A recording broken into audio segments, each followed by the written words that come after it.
Well, let's touch on what's next. I mean, you have the whole list of bills that have come across your desk and that you have 10 days to make decisions on. Any that stand out to you?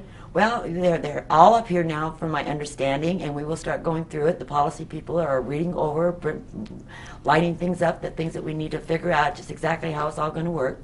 Then we all get together and they brief me, and then I ask my questions, and then I make that determination. So it's just a long process.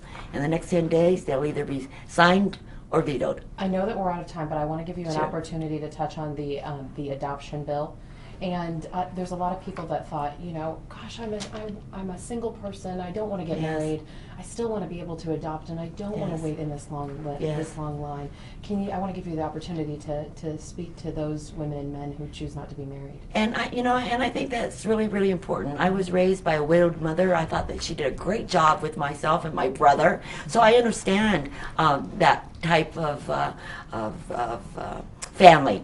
Not that it's the best. I would have been happier with a father, but I don't think that I was so deprived that I couldn't function or grow up to be a wonderful person. A governor, nonetheless. Right. But in regards to that bill, it's just a little checklist. It doesn't mean, that because you aren't a mother and a father, that you are not going to be able to adopt. That's not the way that it works. It's just kind of a standard that people will be able to look at, and it'll work out. Okay, I think there's a huge overstatement in regards to that piece of legislation. If there were things that you didn't see working out okay, would you be able to step in and make some changes then? Well, I probably couldn't do that independently. I'd have to go through the legislature, but certainly anytime we pass laws in the state of Arizona, I learned way back in 1982 from one of our great leaders, Burton Barr. He said to me, kid, if we did anything to hurt the people of Arizona, we can always come back next year and fix it.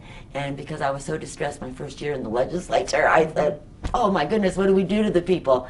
And so he made me feel a lot better. So that's always been my code.